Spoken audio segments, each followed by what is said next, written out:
تو اللہ کے ساتھ تعلق قائم کرنا یہ انسان کی سب سے بڑی ضرورت ہے۔ انسان کو سمجھنا چاہیے کہ یہ انسان کا وجود کیسے وجود میں آ گیا، انسان کو غور و فکر کرنا چاہیے اس کی تخلیق کیسے ہوئی، انسان کو غور و فکر کرنا چاہیے کہ زمین کیسے بنائی، کس نے بنائی، آسمان کس نے بنایا۔ یہ ساری کی ساری چیزیں اللہ تعالیٰ کی قدرت کے اوپر، اللہ تعالیٰ کی کبریائی پر دلالت کرتی ہیں اور اللہ تعالیٰ کی ذات کا پتہ بتاتی ہیں۔ اگر ہم اللہ کی بنائی ہوئی چیزوں کو استعمال کر رہے ہیں تو پھر اللہ کے ساتھ تعلق قائم کرنا ہماری ضرورت ہے۔ ہم اس سے غافل ہو جائیں تو یہ ہماری اپنی بد نصیبی ہوگی۔ اور اللہ تعالیٰ کا معاملہ یہ ہے کہ اللہ تعالیٰ سے انسان جب مانگتا ہے تو اللہ تعالیٰ خوش ہوتے ہیں، اور اللہ تعالیٰ سے نہ مانگا جائے تو اللہ تعالیٰ ناراض ہوتے ہیں۔ وہ ایسی ذات ہے کہ اس سے مانگا جائے تو خوش ہوتا ہے، اس سے سوال کیا جائے تو وہ خوش ہوتا ہے، نہ مانگا جائے تو ناراض ہوتا ہے کہ میرا بندہ کیوں نہیں مجھ سے مانگ رہا۔ ہم بندے ہیں، ہمیں مانگنا اچھا لگتا ہے، وہ داتا ہے، اسے دینا اچھا لگتا ہے۔ ہم مانگنے والے ہیں، وہ عطا کرنے والا ہے۔ ہماری شان یہی ہے کہ ہم اسے مانگتے رہیں۔ یا ایھا الناس انتم الفقراء الی اللہ واللہ ھو الغنی الحمید۔ اے انسان، تم سب کے سب اللہ کے محتاج ہو، اللہ ہے جس کو کسی شے کی کوئی ضرورت نہیں، وہ ہر ضرورتوں سے پاک ہے۔ وَهُوَ يُطْعِمُ وَلَا يُطْعَمُ، وہ کھلاتا ہے لیکن خود کھانے سے پاک ہے، اس کو کسی چیز کی ضرورت نہیں ہے۔ لا تأخذه سنة ولا نوم، نہ اس کو اونگ آ سکتی ہے نہ اس کو نیند آ سکتی ہے۔ لہو ما فی السماوات و ما فی الارض، اس لیے کہ زمین و آسمان کا نظام وہ چلا رہا ہے۔ اگر اس کو اونگ آ جائے، اگر اس کو نیند آ جائے تو یہ نظام کیسے چلے گا؟ جس طرح سویا بندہ غافل ہو جاتا ہے، اگر اللہ کو نیند آ جائے تو نظام کیسے چلے گا؟ کل من علیہا فان ویبقى وجہ ربک ذو الجلال والاکرام فبأی آلاء ربکما تکذبان۔ ہر چیز نے فنا ہو جانا ہے، باقی رہنے والی تیرے رب کی ذات ہے۔ تو اللہ کے ساتھ تعلق ہونا یہ ضروری ہے، اور اللہ تعالیٰ کی شان یہ ہے کہ اللہ تعالیٰ سے مانگا جائے تو اللہ تعالیٰ خوش ہوتے ہیں۔ اور پھر اللہ تعالیٰ کی یہ عادت ہے کہ جب اللہ تعالیٰ سے مانگا جاتا ہے تو اللہ تعالیٰ مانگنے سے زیادہ دیتے ہیں۔ انسان اتنا مانگ نہیں رہا ہوتا، اللہ تعالیٰ اس سے زیادہ عطا فرماتے ہیں۔ یہ اللہ تعالیٰ کی شان ہے، یہ اللہ کی عظمت ہے، یہ اللہ تعالیٰ کی کبریائی ہے، یہ اللہ کی عطا ہے کہ مانگنے والے نے کم مانگا ہے، اللہ کی عطا بہت زیادہ ہے۔ وَإِذَا سَأَلَكَ عِبَادِي عَنِّي فَإِنِّي قَرِيبٌ، مانگنے والوں کو چاہیے کہ وہ یہ بات ذہن میں رکھیں کہ میں ان کے بہت زیادہ قریب ہوں، وہ مجھے پکارے، میں ان کی پکار سن رہا ہوں، قبول کر رہا ہوں۔ لیکن مانگنے والوں کو بھی چاہیے کہ میری بات مانیں۔ اللہ تعالیٰ مانگنے سے زیادہ عطا فرماتے ہیں۔ اس کی ہمیں بہت ساری مثالیں ملتی ہیں۔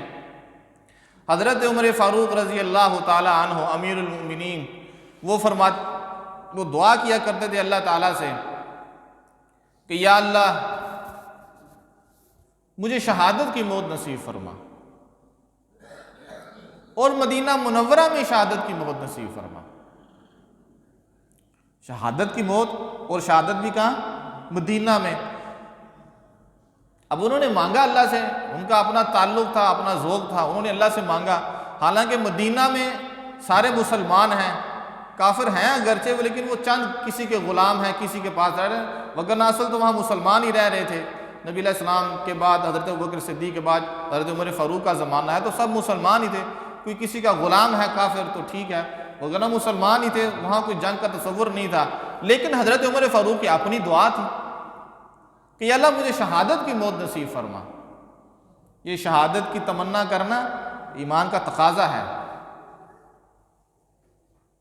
یہ ایمان کا تقاضا ہے۔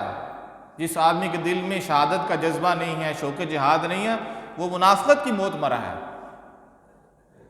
کرنا نہ کرنا یہ تو ظاہر ایک الگ بات ہے، لیکن ایک جذبہ تو ہو، دین کے لیے ایک تڑپ تو ہو، دین کو آگے پہنچانے کی، اس کی تبلیغ کی، دوسروں کو اچھی بات کی ترغیب دینے کی، خود بھی عمل کرنے کی، دوسروں کو بھی ترغیب دینے کی، پھر اس کے لیے کوشش کرنے کی جہاں تک انسان سے ہو سکے۔ تو حضرت عمر فاروق رضی اللہ تعالیٰ عنہ اللہ تعالیٰ سے دعا کی یا اللہ مجھے شہادت کی موت نصیب فرما اور مدینہ منورہ میں نصیب فرما۔ تو آپ جانتے ہیں کہ حضرت عمر کو شہادت کی موت نصیب ہوئی کہ نہیں؟ ہوگی نا، اور ہوئی بھی کہاں؟ مسجد نبوی میں۔ مدینہ منورہ تو چلو وہ تو بڑا تھا، ایک شہر تھا، لیکن یہ شہادت کی موت نصیب ہوئی مسجد نبوی میں۔ اور مسجد نبوی کے کس حصے میں؟ محراب میں۔ حضرت عمر فاروق شہید المحراب ہیں، کہ جن کو محراب میں شہید کیا گیا۔ تو دعا تو یہ تھی کہ یا اللہ مدینے کی موت ہو اور شہادت کی موت ہو۔ اللہ نے مدینے کی دی، لیکن کہاں؟ مسجد نبوی میں۔ پھر محراب یہ ایک مقدس اور متبرک حصہ سمجھا جاتا ہے کہ محراب ہے، امام کھڑا ہوتا ہے، یہاں خطیب خطبہ دیتا ہے، امام نماز پڑھاتا ہے، یہاں مصلی ہوتا ہے۔ اور وہ تو اصل مصلی تھا نا، وہ والا وہ تو نبی علیہ السلام والی جگہ تھی، جہاں نبی علیہ السلام نے نمازیں پڑھائی تھی، یہ وہ جگہ تھی۔ وہاں پہ نماز پڑھا رہے تھے، فجر کی نماز کا وقت تھا۔ ایک مجوسی نے، ایک کافر نے حضرت عمر فاروق رضی اللہ تعالیٰ عنہ پہ حملہ کیا، زخم بڑا سخت تھا، اور اسی زخم کے اندر وہ شہید ہو گئے۔ ان کو اندازہ ہو گیا کہ میں نے اب بچنا نہیں ہے، جو بھی کھاتے تھے تو وہ باہر نکل جاتا تھا۔ اب ظاہر ہے کہ ایسا نظام بن جائے تو پھر زندگی کیسے ممکن ہے؟ انسان کھائے گا، کوئی جسم کا حصہ بنے گا، کوئی خون بنے گا تو زندگی ہوگی۔ اب جو کچھ کھایا جا رہا ہے وہ باہر نکلتا جا رہا ہے۔ تو پتہ چل گیا شہادت نصیب ہوگی مسجد نبوی میں، اور مسجد نبوی کا بھی محراب والا حصہ۔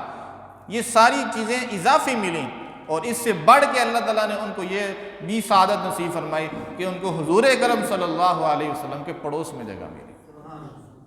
تو یہ پڑوس میں جگہ جو عمر فاروق کو ملی، تو کیا انہوں نے یہ اللہ سے مانگا تھا؟ انہوں نے تو صرف اتنا مانگا تھا شہادت ہو اور مدینہ کی ہو، لیکن اللہ تعالیٰ نے کیا مقام عطا فرمایا، کیا مقام عطا فرمایا۔ تو انسان کو بھی چاہیے کہ اپنا تعلق اپنے رب کے ساتھ مضبوط کرے۔ اللہ کی عطا بہت زیادہ ہے، انسان اپنی حیثیت یا اپنی اوقات کے مطابق مانگتا ہے۔ اللہ کی شان کبری، اللہ کی جو عطا کی شان ہے وہ بہت زیادہ ہے، انسان اس کا تصور نہیں کر سکتا۔